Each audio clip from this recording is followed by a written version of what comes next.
G'day guys, welcome to the channel. Today's video I have another unbox and build for you, and this is something that I've been anticipating for quite a while, and it's the new WRC STX8 touring car. Now this car I've been waiting for a while. I actually had hoped that it would turn up a little bit earlier. If you've been following this channel for a little while, you'll see that my local RC club has gotten back into on-road racing, and I was hoping to have this car in time for that race event. However, being that it was coming all the way from Italy, and Italian post being as it is, took a little bit longer to get here.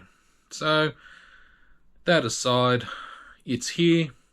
And what we'll do now is we'll head over to the workbench and we'll have a look and I'll show you what else you need. Alrighty guys, so here we have the box. Now, some cool things with this car. One of the cool things is that it comes with a shell. Now, WRC has a parent brand called P1, and with this kit it comes with a P1 shell. Now it came in this Montec bag, so I'm going to go out on a limb and assume that Montec are making shells for the P1 brand. So it comes with a touring car shell, which is pretty damn good in my books. One less thing that you have to get. So we have the box here. I did open it up prior to filming just to make sure that everything was there. It was sealed, so we'll open the box. So in your box you get some stickers for the shell, some Go Fast stickers, some window masks. Now, like all WRC kits, you have to download the instruction manual for it. Now, you get in the box basically everything to assemble a bare chassis. So you have your gear diff for the rear, we have spurs and pulleys, your front spool, some bearings, main chassis plate, your shock assemblies, and suspension arms, and so on and so forth. I won't go into it in full depth as it's not really necessary. Now, being a racing kit, there are things that you will need to complete this. First of all, you will need a motor, an electronic speed controller, a pinion gear, batteries, and steering servo, as well as a transponder if you do intend on racing it, and wheels and tires. Now, the motor will is obviously, depending on what class you run, will determine what kind of motor you'll have, whether it be a spec class motor or a modified motor. If you are running a spec class motor, you will probably want to change your spur gear, and depending on your track and so forth will determine your pinion gear. Also, like same goes for batteries and tires and so forth. So that's what is needed, and obviously being a clear body shell, you will need paint for the body shell. So what I'm going to do, guys, is I am going to set the camera up and I'm going to do a time-lapse build. Now the time-lapse build will mainly just be the chassis, won't be any of the painting of the shell and so on and so forth. That'll be too time consuming. So sit back, relax and enjoy, guys, and let's get on with the time-lapse build.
Well guys, the car is finished. It is all painted and stickered. The build went really well. I'm really happy with it. The took a while to do the painting and so forth. So like with all my build unbox / build videos that I do, I really just focus on just putting the chassis together, and then you get to see the finished thing afterwards. So yeah, happy with the build. There were no hiccups or anything like that. So what we'll do, guys, is we'll head over to the workbench and I'll show you the completed car. And here it is, guys. It is done. I'm happy with it, and yeah, body shell came out how I wanted.